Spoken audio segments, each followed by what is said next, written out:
Howdy, folks. Welcome in once more to the shed with teeth. Just can you just give me a sound check and make sure everything is hunky dory? Who have we got in? We've got Andy81E. Hello, Andy. We've got Jake, and we've got Mick, and we've got Dino. So far, let's come back out of participants, and here we are. Yes, indeed. There's Chris. Nice to see you, Chris. Chuck Schreiber. Yeah, it is good afternoon here. Good morning for you. Let's see. South Texas is 47 degrees Fahrenheit, 8 degrees centigrade. About the same here. See, we're twinned with Texas. Yeah. Wet, miserable, bloody windy. Oh boy, did things start shaking last night. And they're still shaking now out there. So it's squally and nasty and quite cold and wet and thoroughly miserable. But are we downhearted? Yeah, maybe a little. No, not really. It's only to be expected in our rather dodgy climate. So wet and miserable here and very windy here. Yes, Dino. It's pretty much like that the UK over. What was the name of the storm that we just had that just wandered through? Usually we get a bit of warning about storms, but this one seemed to come out of nowhere. And before you knew it, they'd named it and it was almost upon us. Cold and sunny in Barry. That's South Wales. Quite calm where Mick is. But then that's a little lordly reprieve for Mick because he's working on the layout. So obviously there is a ray of sunshine beamed right down to Mick's house. But there you go. What are we running today? Okay, I thought I'd go for a little southern theme. So out has come the 4CEP, running very nicely, considering it was a steal. Where did we get that? Did I get that at Getz? I think I got it at Getz. Yeah, but yes, on the Saturday I got it at Getz. It was a bargain, £100. So for something that's they're peddling for £300-400 now, that's pretty good going. Storm Keir Starmer, yeah. That's as political as we get, folks. Yeah, talk about a wet drip. Never mind. Such earthly matters aside, good morning, good afternoon, Colin.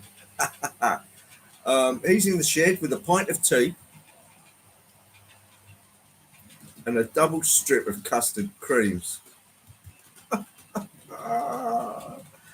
Don't you just want to make your way to Yorkshire and share in such delights? Yes, indeed. Midsummer Railway N-Scale. Hello there. Yes, I understand, Greg. Great to see you in, man.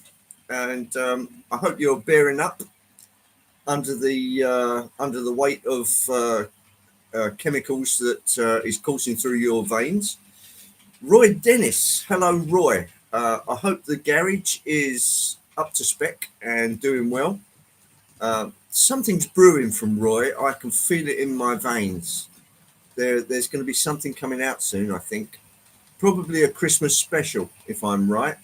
Tell me if I'm right, Roy. Good to see you. Everyone is welcome. Yeah. Can you imagine? I want my picture taken right in front of that trestle. Like that. Yeah. Yeah, that would be good. Yeah, a picture taken with the trestle. Yeah, Colin, get out of the way. Yeah, let me just get the trestle in. No, it wouldn't be like that at all. Colin's obviously a very good man, very talented. If you haven't looked at Colin's trestle and what he's doing with his layout, Uh, and if you're electronically minded and like logic, then Colin's channel might just be for you. Yes, crying with laughter. Yes, getting back to what am I running? The Southern thing.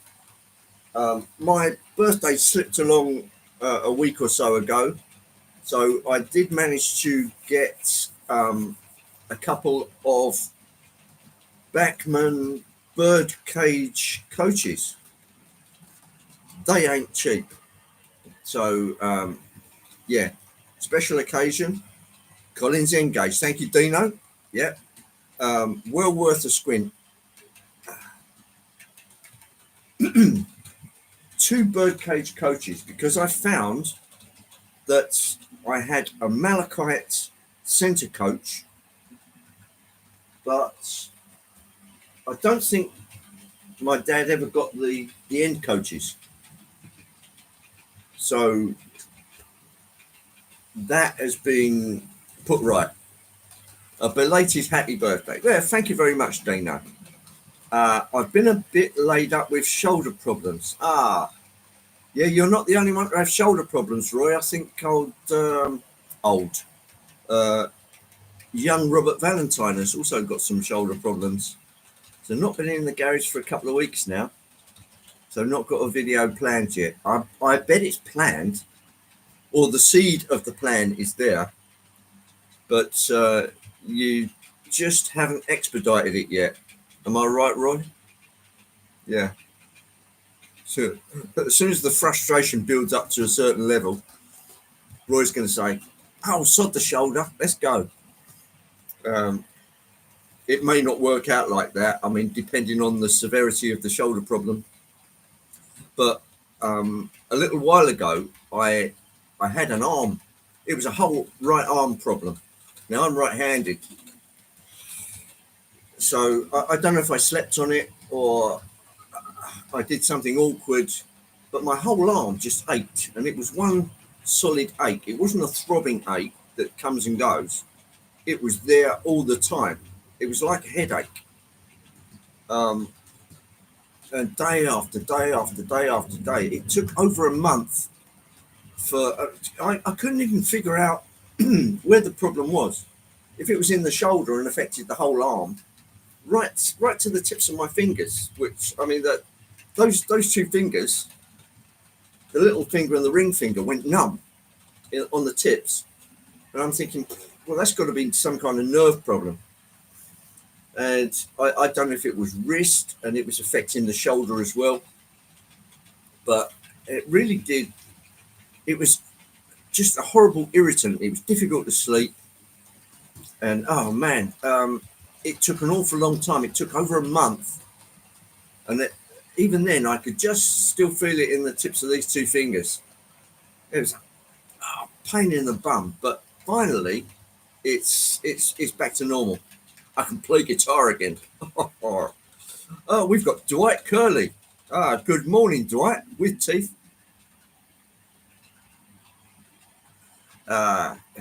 When you don't have them or there's a problem with teeth, it becomes an all-encompassing problem. Not only eating, but smiling as well, because you become so self-conscious. Well, I do anyway. My right arm has a problem, keeps lifting pints. Yes, Mick. Yes. Yeah. I bet you have a pint of milk for breakfast or something like that in a beer glass. Well, you have to do these kind of things, you know. Anyway, so not only do I have the 4CEP running around, also I've,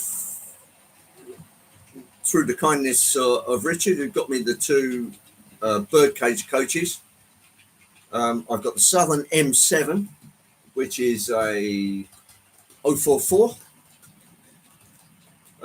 no bogey wheels at the front, 4 driving wheels, 4 bogey wheels under the cab.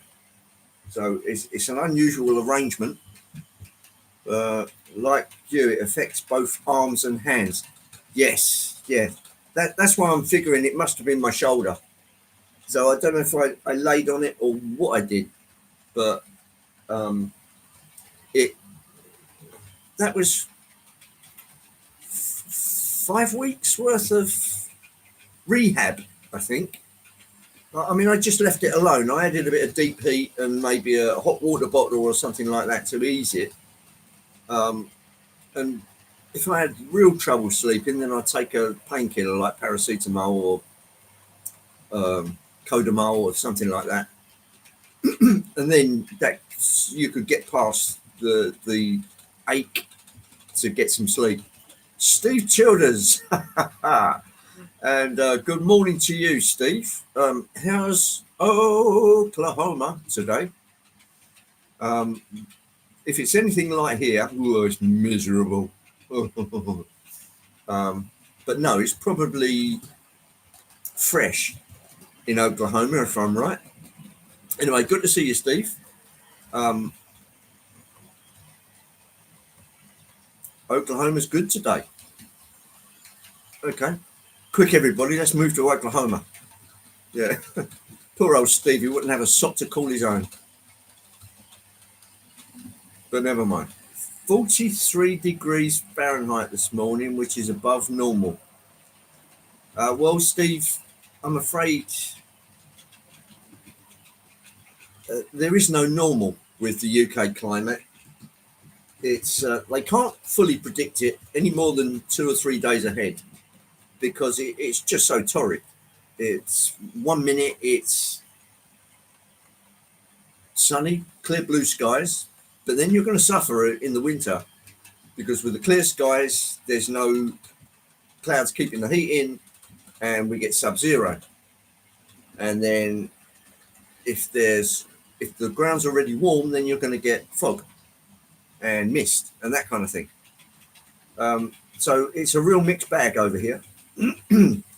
UK's cold and rainy all year long, at least on my multiple trips. Yeah, depends how you look at it. But when we do get a nice day, we do tend to make the most of it. As soon as we get a tiny bit of sunny weather, everybody's clothes come off and everybody's got massive sunburn. Don't touch me! Don't touch me! So, yes, it's quite hilarious, our weather and how the people handle it. So, define nice. Nice. Yes. I use nice because it's a vague word. Nice. Nice. Better than sub-zero. Not 2 inches of rain. So, yeah, you're getting where I'm coming from. Bad, but not so bad. Timber Surf. Hello, young sir. Nice to see you. And we have Andy Dobson. Hi, Andy. Good to see you. 51 Fahrenheit in June when I was there a few years back. A tad chilly for June by our measures. Yes, indeed. June's a strange one. They call it Flaming June, but probably because that saves somebody swearing, where it would be effing June, because it's usually hammering down with rain. May is usually good. July is hopeful. August is usually pretty much the best of it. And then September is starting to tail off towards what we've got now. People were lining up at the ice cream shop. Yeah, it's swings and roundabouts there. There's Robert's train set. Talking of bad shoulders, I do feel for you, old chap. I really do. And all in the stream, hope you're well. Yes, as well as can be expected. We would line up at the ice cream shop anyway, because we all like ice cream, really. But then that's the way it is. Yeah, Mick, I was surprised how much of your layout you've decided to remodel. I thought it might be a little corner or a section, but literally you're remodeling the whole lot. So you've obviously had a change of mind there, big change of mind. Got to walk, Penny, my dog, be back in a bit. I understand, Steve. Okay, see you in a little while. Sam's Trains, hello there. Trade you 30-degree days for your storms. Yeah, yeah. 30 degrees centigrade, yes. 30 degrees Fahrenheit, nah, nah. Ivo van Zon, our Dutch compatriot. Hello, how are you? I hope you're suitably busy coming up to this festive period, forgive me. So yes, I'm running, this is a British Rail Southern Railway green. Uh, Roy Dennis says he's got an Acura scale. Oh, I'll be there in a minute. And here comes, that's the M7 on the front. Odd wheel arrangement 044 and 3 birdcage coaches. They ain't cheap, as you know. Yeah, you're talking, I don't know what they are now, 70 or 80 pounds a coach. They are beautiful.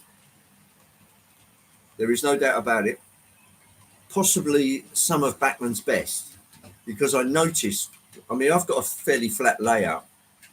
As I took them out of the box, put them on the track, they started to move immediately. And this is pretty flat. So obviously there's a little bit of an incline. I mean, sheds move. They do. There's probably a little subsidence underneath, and it goes a little bit left, a little bit right, or maybe a little backwards and forwards. But they moved as soon as I put them on there. They just couldn't stay still. So that tells you that there's a decided lack of friction on those wheels and axles.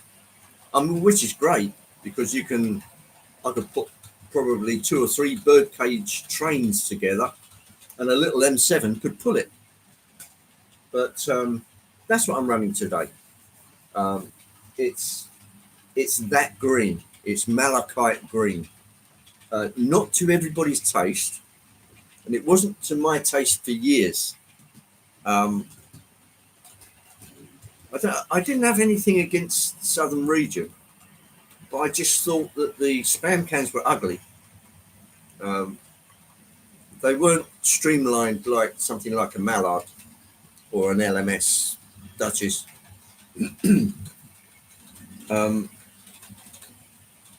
They were air smoothed. And what really happened there was that they decided to square off the locomotive so it could go through the carriage washers with the carriages, which made sense in wartime. If the track bed moves, give the layout some. It's not dead flat. I think that's what you. Yeah, it's not dead flat. Show me something that's really dead flat and stays dead flat, and yeah, I'll give you a thumbs up. But obviously, there's a little bit of an incline over by the door. Probably because it's on the lift out section, maybe. And of course, that's the closest to the outside element. So it's going to get a little more moisture than the rest of it in here. That's my thinking. Could be, yeah, we'll go for that. So of course, this lift out section is liable to have a little bit of a warp in it, as I believe, who was it just posted one? He did a lift out section and he's having terrible trouble getting the alignment right. I mean, there are things that you can use to align the tracks where you have like a half biscuit on either side and they sort of slot together as the layout comes together. They sort of jigsaw. But I can't remember who it was. I think I saw the video on Friday, something like that, to the point where he's absolutely exasperated.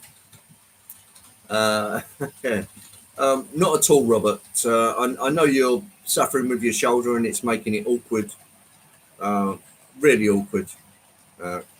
because I know when you lose one of your arms, um, it's like somebody saying, "Well, you better shut down for 2 weeks because you're not going to be able to do much, pal." Track aligners, yes, yeah. I think there are various ones which are like half biscuits. So you have one half on one side, one half on the other, and as they come down, they jigsaw together.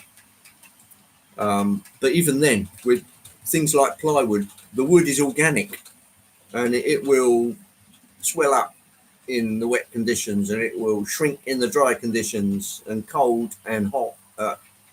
It's a shed, so forgive me if I have a little bit of an incline here and there, but it's generally flat. Um, for those that have inclines on their layouts, I tip my hat to you, because getting that right is obviously uh, a big problem, needing big solutions. I think Colin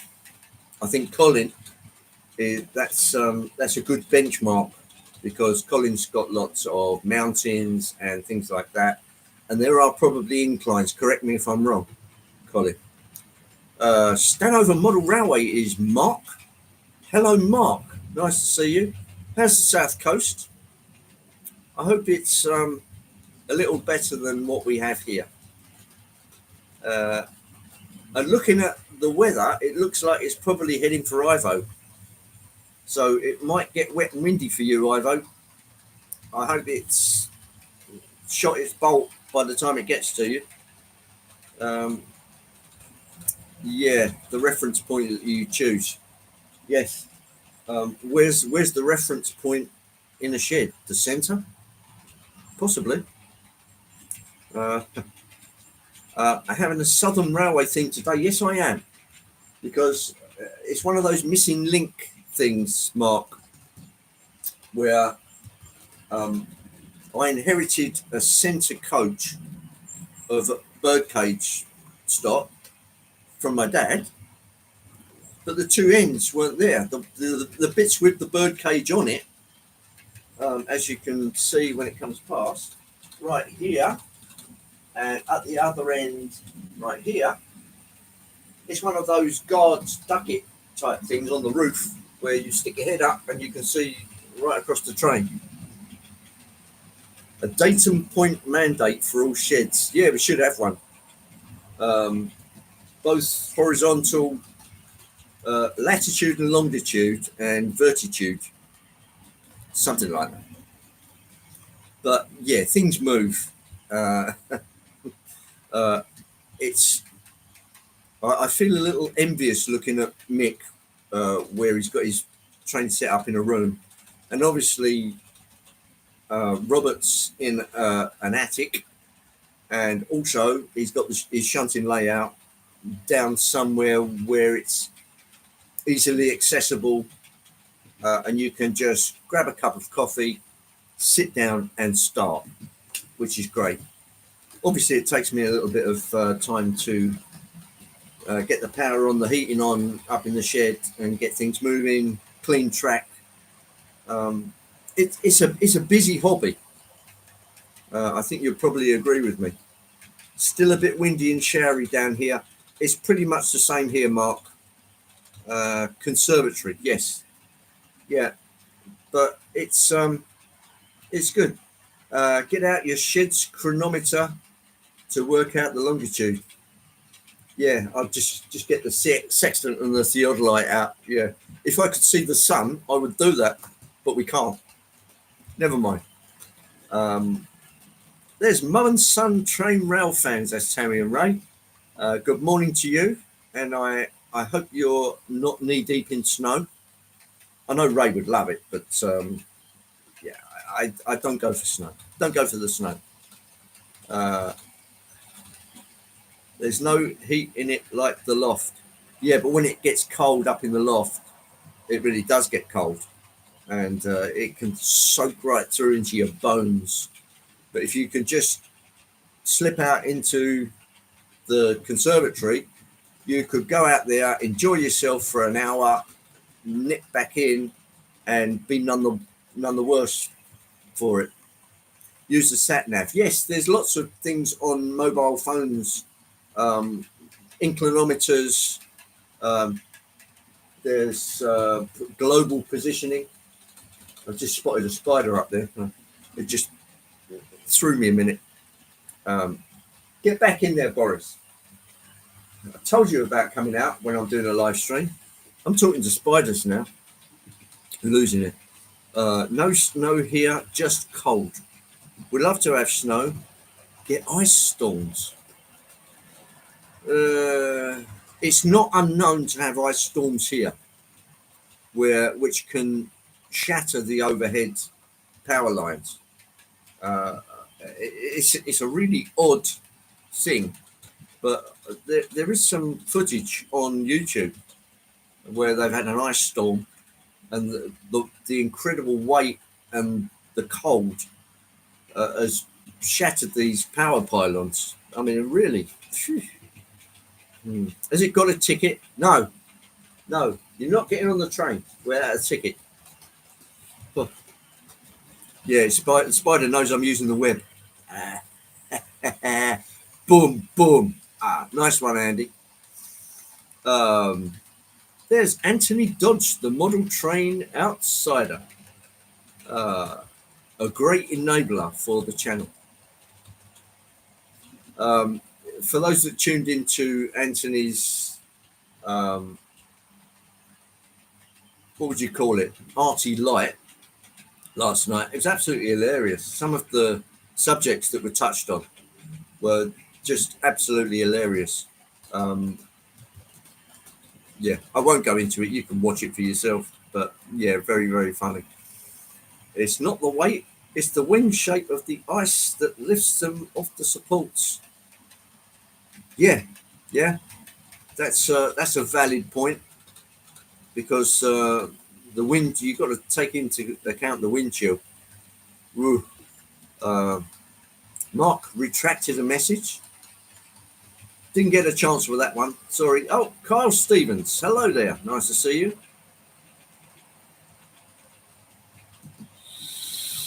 Yes. So it's a jolly miserable day outside there, but in here it's all happiness. Yes. Trains are running. Nothing's jumped the track yet. Touch wood. Yeah. There's always a chance. Oh. And talking of which, hello, Brian. And good afternoon to you. For those that missed Brian's waffle on, is that Friday or Saturday? Friday night. Saturday. Friday? Whenever it was. That was blooming funny. I did more bloopers than I could imagine. So, yeah, full marks, Brian. I thought it was amusing, quite funny. So, yes, long may you continue. I mean, I won't go out of my way to create bloopers. I'm not sure how easy that would be to do. Yeah, it was last night. Yeah, well done, Brian. I'm not sure how easy it would be to try and derive a derailment and make it look convincing.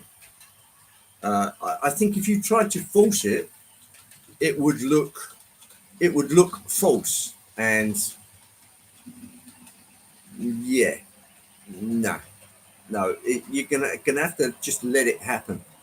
Oh yeah, Dwight. Yes, he did get the new puppy, and the puppy's name is Gus, and he's a proper sausage dog, miniature dachshund. So I think he's a real handful with needle sharp teeth, and being small, he's obviously quite feisty. Loving the automated signal. Yeah, that took an awful long time to do, Andy. I was using the Heathcote boards. For those that don't know, Heathcote Electronics. So they do the sequencing, and they're 4-aspect signals. But the original signals I got I think they had a succession of technicians making their signals. And I think they just got sick of it and moved on. And it got to a point where the guy just threw in the hat. But on one side, the earlier signals were common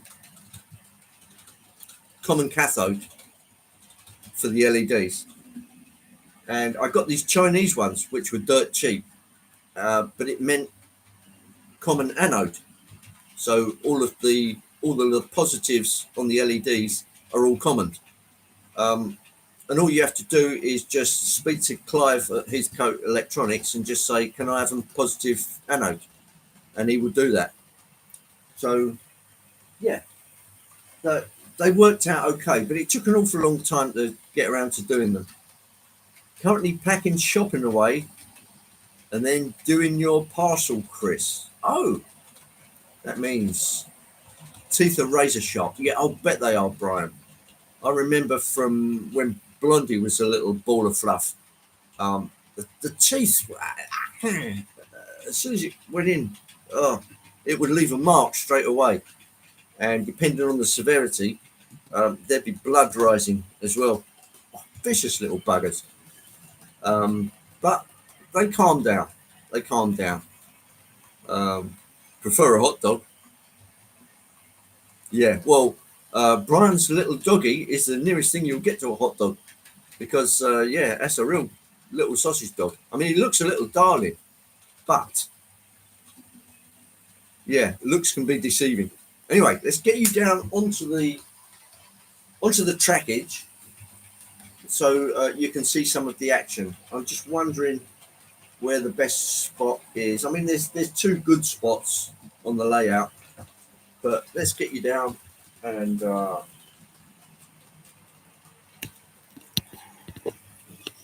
might have to speed them up a bit because here's something I got from Anthony Dodge.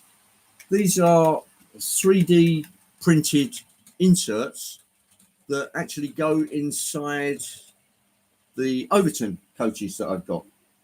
So there you've got a sort of looks like a mail coach or baggage, and here is one of the passenger coaches. And even in those days, I mean, there's a tiny lavvy. How about that? And a wash basin. I mean, we're talking 1880s. I would have thought they would have just had a ring and a hole in the floor at that stage. But there you go. Yeah, they're really nice then. A little stove in there as well.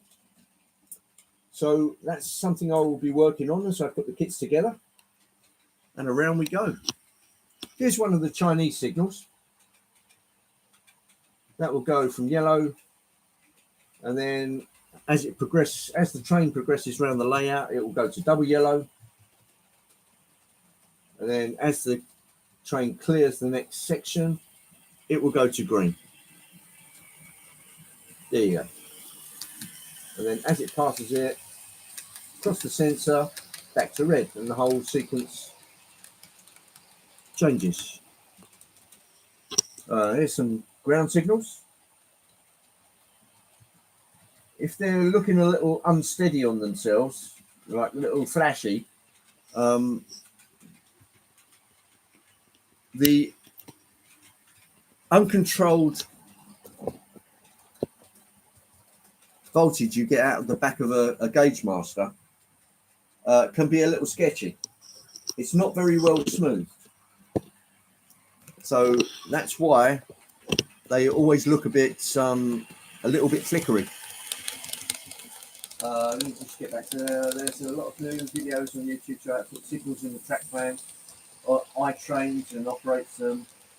Right. Colin may use it. Yeah, Colin would be a good candidate for that one.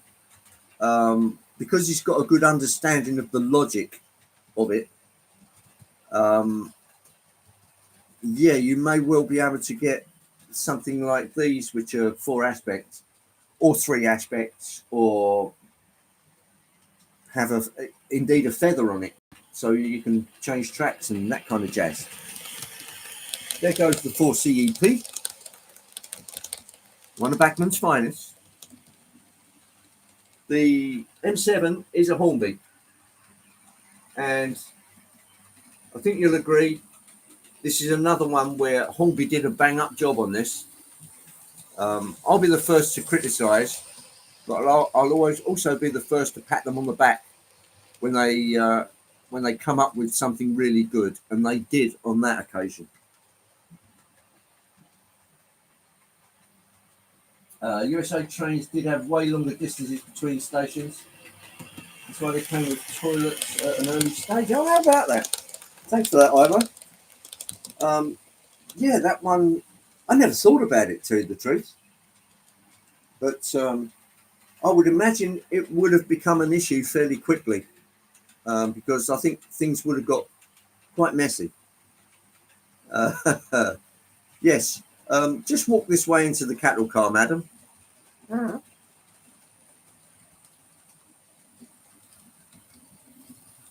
Oh, there's Tim J.D. Dowd. Hello, Tim. Nice to see you, man. A very wet and windy Newport. I'll bet it is. He uses home warning, shunt, and multi as the signals to put in the right place. I'll take your word for that one, Robert. Used to wake up with a full-grown cat attacking my feet. Yeah, I don't know why animals have got such a thing about feet. I really don't. Yeah, strange. Used to have chamber pots under the seats in the early days. Then fling the results out of the window. Yeah, Guardy Lou. I know when it came to food, they used to stop at a station and everyone would pile into a diner. Even going right the way through into the 30s, I believe. Somebody on the American side of the pond, you can correct me if I'm wrong, but I think that's probably correct. I think there's whole videos on such things. I mean, I've seen a few of them, and some of the buildings that the diners were at are still there. Obviously, change of use these days. Ah, Harvey House. Yeah, Ray Bertelson. Good morning to you, Ray.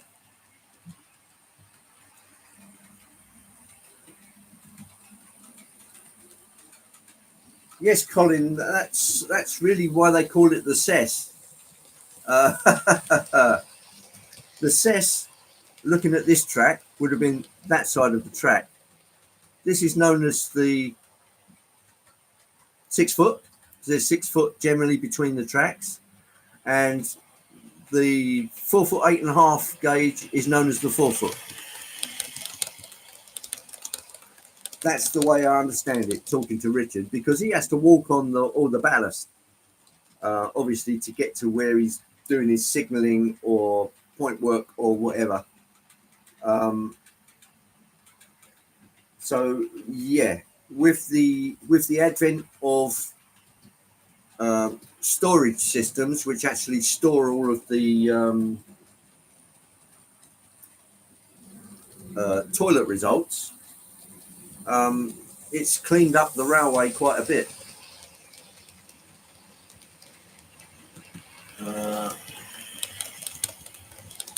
There's some documentary about a UK museum train where they complain about the toilet dumping on the frame, causing major rust issues. Yes, the Mark IIDs, I believe it was. They designed the pipe that came from the toilet went straight to the axle, and they started getting fatigue cracks, and some of the axles came apart. Didn't actually kill anyone, but when they looked at it, it was microscopically, it was urine. It was eating away. So all they did then was relocate the pipe.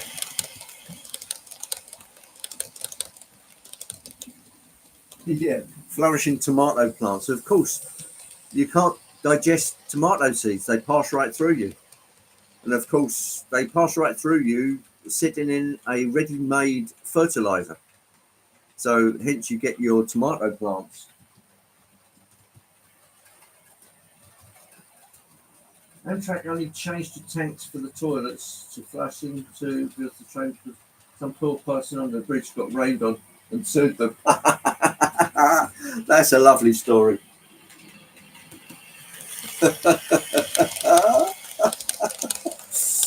Yeah, I can imagine. I remember as a kid, everybody used to put their head out the window as you were going along. And I remember going along down to Cornwall behind a class 50 and feeling this spray of water on my face. And I thought, oh, I wonder what that could be. I wonder if he's using his windscreen wipers or something like that. No, it wasn't. It was obviously somebody flushing the toilet and I was getting an eyeful.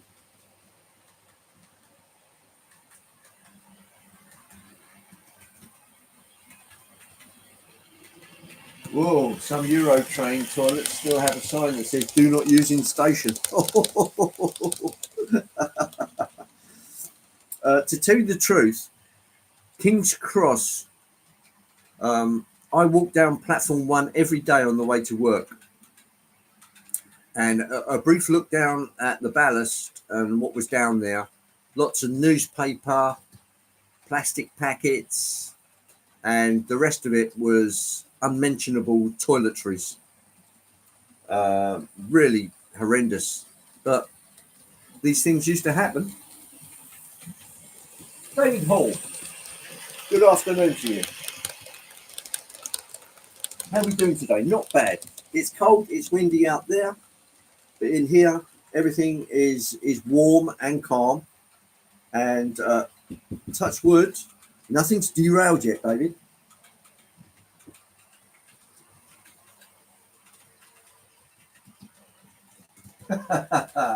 When you were a kid, you thought God was having a wee when it rained. Uh, yeah, I suppose you could swing that, Colin. It's a valid point because you can't disprove it.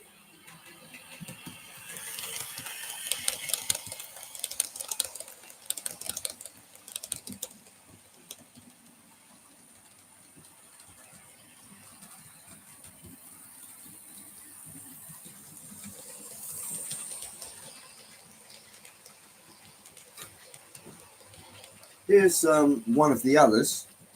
This is I believe it's the lounge car, um, which is the small Overton coaches, the old Wild West coaches. So you've got some armchairs on there, and you've also got there's the toilet situation with a little pot boiler just behind, a couple of bench seats, and what looks like a bar right here with stalls. So yeah, I really like these. Anthony was very kind enough to get them from the States. So obviously somebody 3D prints them. And yeah, they look good. So I'll be installing those. They'll obviously need a bit of paint.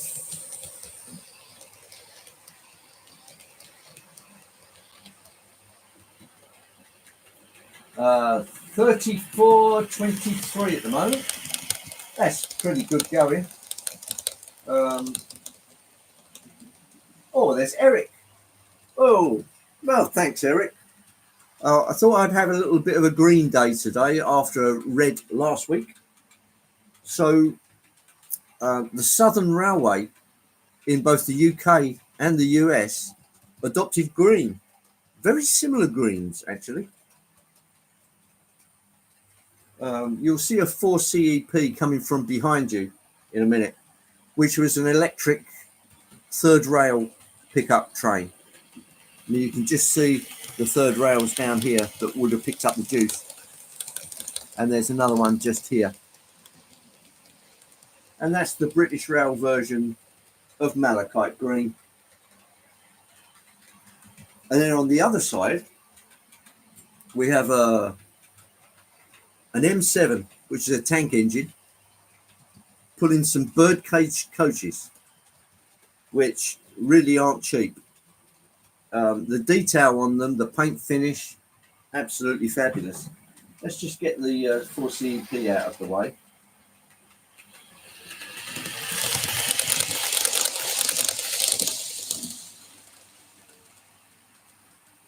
And here comes the M7.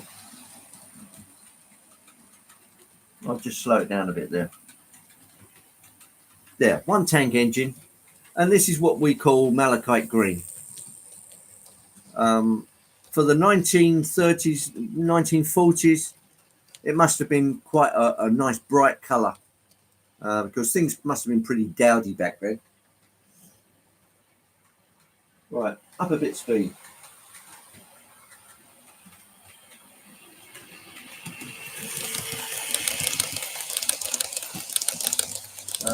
Most European railways use green paint, basically plain chromium oxide.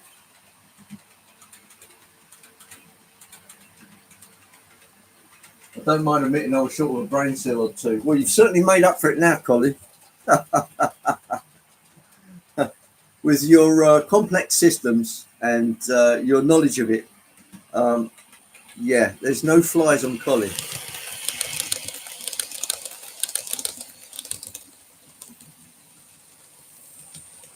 Still contemplating a trip up to Doncaster to see Anorak Anonymous. But I believe there's an exhibition at Doncaster Racecourse, which is in February. And that does sound good. Whoa, Alan Reynolds. Yeah, you've got the same 4set too. Yeah, it's a great model. It is.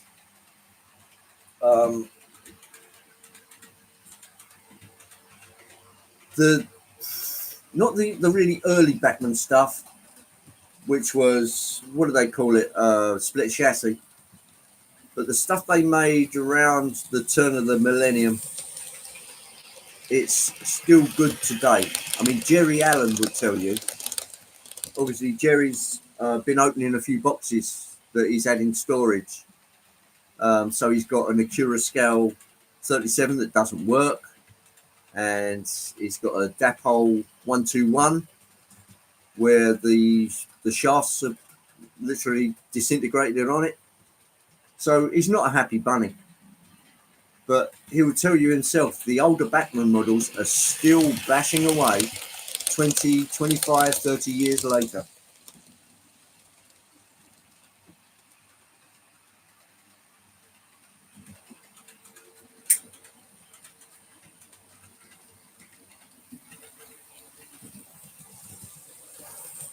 Yeah, to tell you the truth, Ivo, I was never a fan of the green, but that only came much, much later in life. And I don't know why, but I got up one day and all of a sudden I liked the green. And the brighter the green was, the more I liked it. Strange, I know. I don't know why.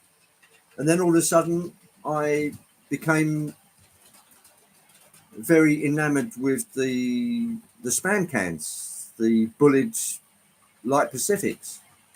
I don't know why. It just had a change of heart and away we went. But it's a lovely, bright colour. It's a great colour for a train.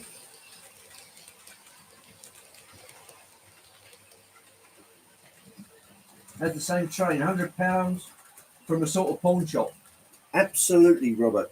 Doesn't matter where you get it from. If the price is good and the goods are of sufficient quality, which with Bachmann they certainly are. You can say a lot of things about Bachmann. They might be overpriced, but you get what you pay for. And they very, very seldom don't work completely. They don't just fall on their arse. They might need a bit of encouragement, but once they're going for an awful long time.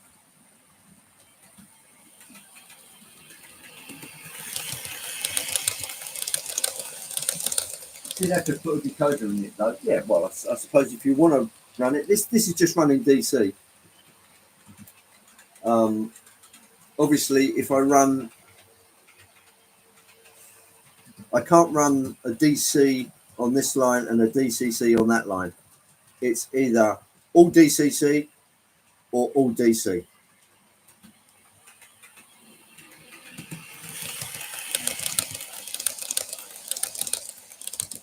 Yeah, the Bachmann rolling stock.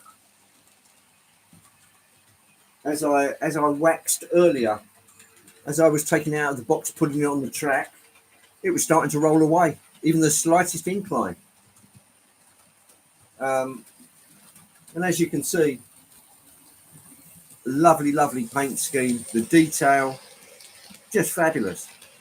They knocked it out of the park with these, but there's no getting away from the fact that they are expensive. They're 70 odd pounds a coach. But once it gets on your layout and you start to enjoy it, it is eye candy.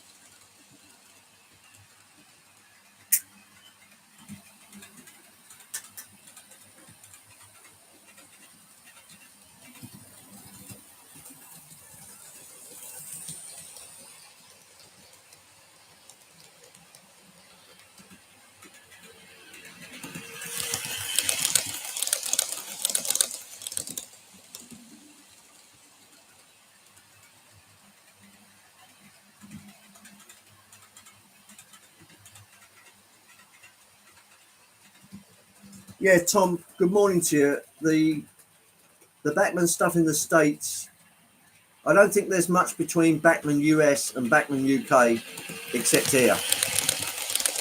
I think they've got the same parent company, which is probably Cater.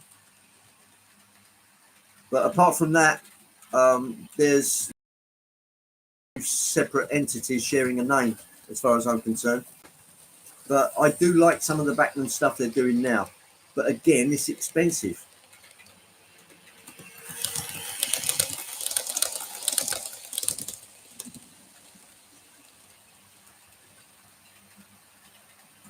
In my latest video, the Black 5 train were old carriages with so much not free running that the B5 had a wheel spin. So I had to take two of them off. Yeah.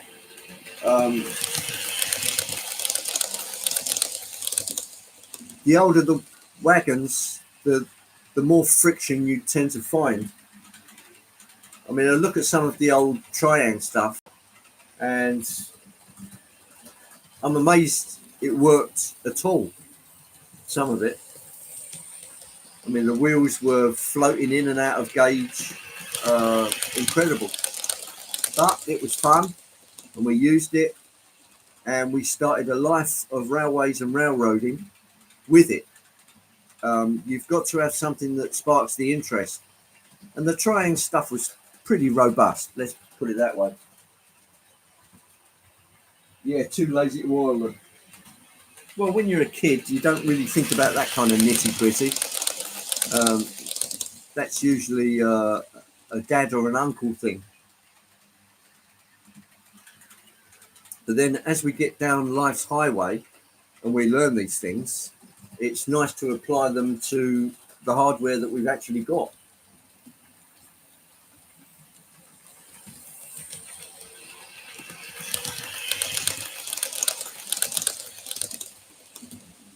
Yeah, Eric, for those kind of prices,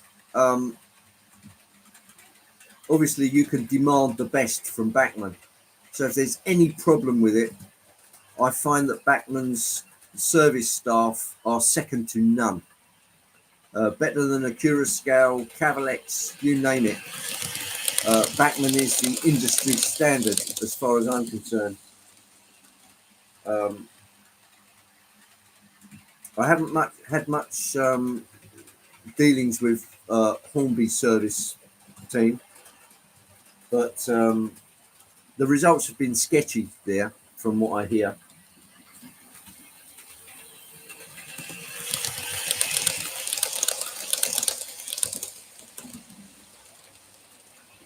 John A. Dawson, good morning to you. I hope the day has dawned bright where you are.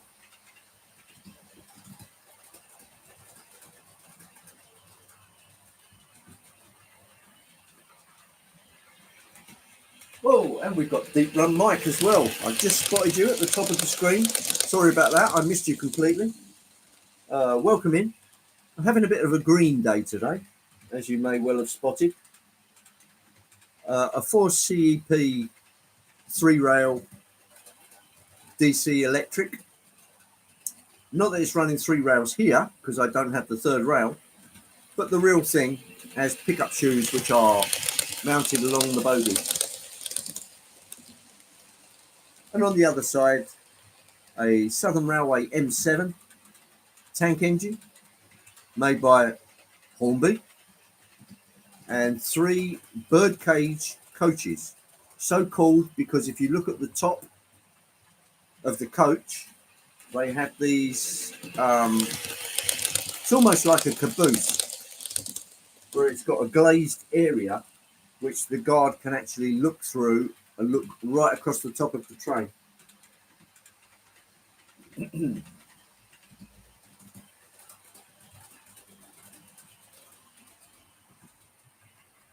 I'll just stop that one as it comes around.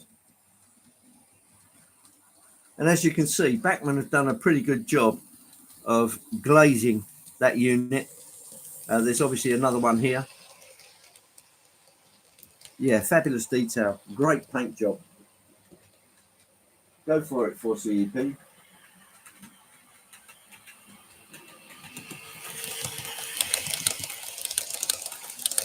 Ah, clickety clack. Okay, Eric's got a run. Okay, cheers. Thanks for coming in, Eric. Always a pleasure to see you, man.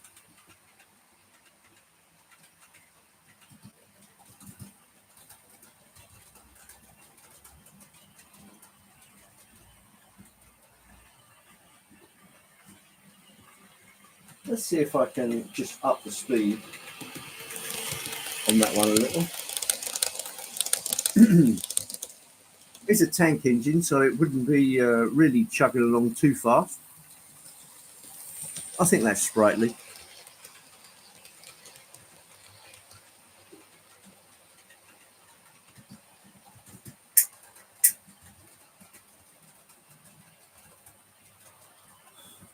Yes, Ivo, I do have one of those, and you're right, they are very, very similar. Obviously, they were looking at continental railways and seeing what they were doing, and anything that seemed like a good idea, they would either copy it, steal it, or sanction it, I suppose. But yeah, there was it was quite a virago when these actually came out, and they were just so good that Bachmann have kept them in the range ever since. They do a set in a colour they call Dark Lake, which is actually a chocolate brown, and with the gold trim on it, absolutely fantastic. It just sold me, but they are expensive, but you get what you pay for on this occasion.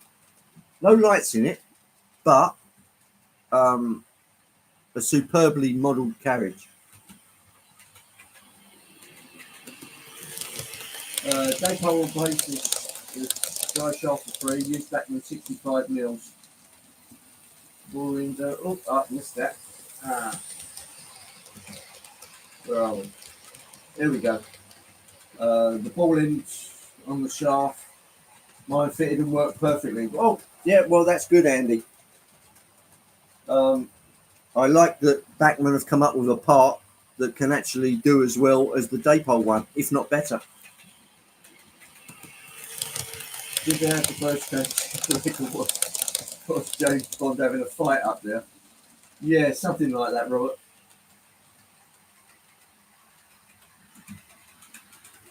Yeah, the Prussian Express and the parcels van. Yeah. And March West Junction, Andy. Hello there, Andy. Nice to see you. I hope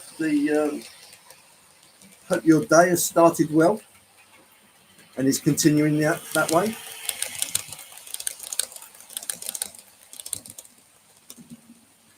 Yeah, the only thing, the light doesn't work on the back. I haven't looked into why, but I don't know. Oh, Timber Server's got to run. Okay, Timber, enjoy your day. I'll see you in the streams, old chap. Not so much of the old.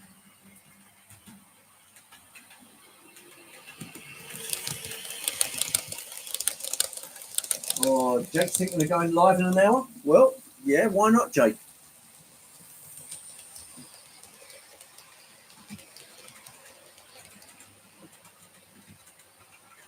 Oh, Alan's got a split. Okay, man, you take it easy out there. It's obviously quite nasty out in the world. So enjoy yourself, whatever you're going to do. And I'll catch up with you next time.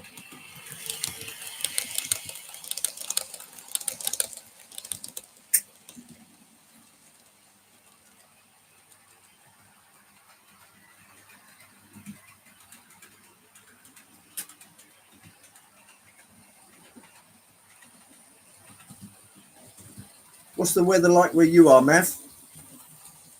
I would imagine it's probably pretty much the same as we've got all over the UK. The good news is that by tomorrow it would have headed out completely, and unfortunately continental Europe will be sampling it. I think by then it would have lost a lot of its power, so hopefully Ivo won't get blown away.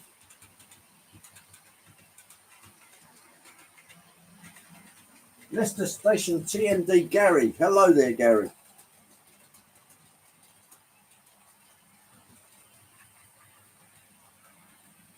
Dara's Locomotive Shed. Hello there. We had a tree down in the garden. Yeah, that's pretty much to be expected. Some of the speeds wind speeds got up to 80, 90 miles per hour here and there. I don't think it exceeded much, about 50 miles an hour here, but things were still rattling and shaking.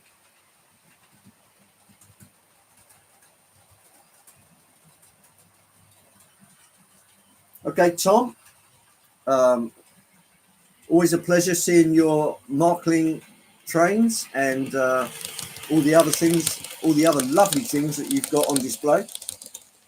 Keep up those videos, man. Always good to see them.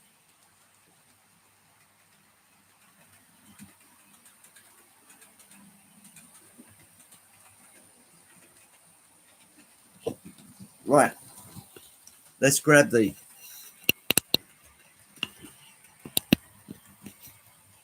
Here we are. Oh, back in the hot seat. Yeah. It's nice to actually stand up and move around. Otherwise, I tend to get a cauliflower bottom sitting there all the time. But let me just thank everybody for coming in. It's always a pleasure to have your company. Got messages from Lord Al. Good, family's fine. But the area lost power and lots of flooding. Now, where's Lord Al? Lord Al is North Wales. Yeah, that's not good. Let me just center up a bit. There we go. Ta-da. Oh, thank you, Chuck. That's always a pleasure to have your company. But that's good news about Lord Al. So, thanks, Mark. We should be seeing something of a catch-up with Lord Al because he now owes us one of his advent calendar box openings. Now, those little packets that his granddaughter have been using, to me, it looks like the festive version of a McDonald's apple pie. So I was expecting one of them to be a mouldy apple pie. And Alan says, I don't like apple pies. Really funny. But yeah, it's done in really good humour. And Had to go to Swansea for a wedding yesterday. Most of the M4 was closed. Yeah, high-speed traffic, high-speed weather. They're not good bedfellows. They really aren't.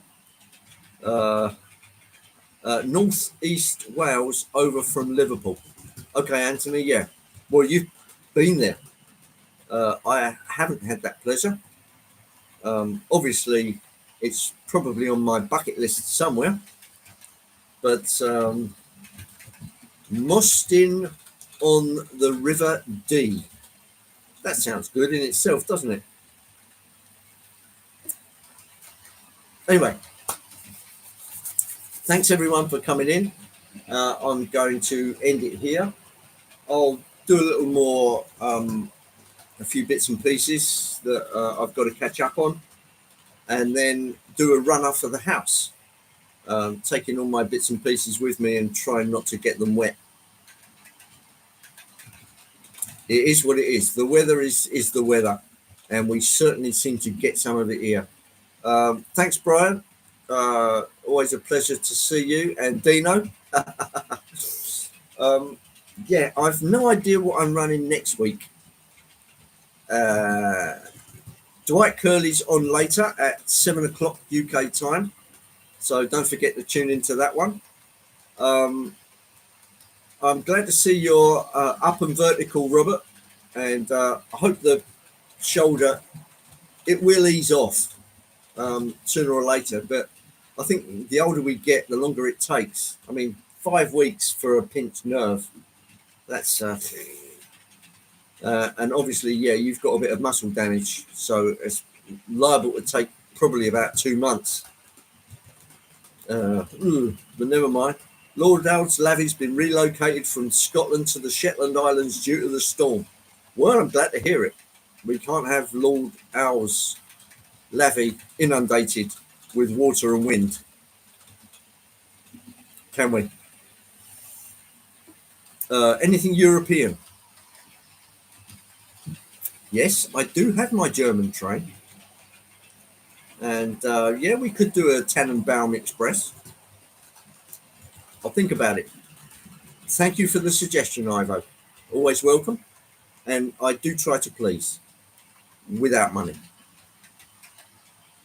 Teeth. Yeah, Dwight, that's what a full set of choppers look like.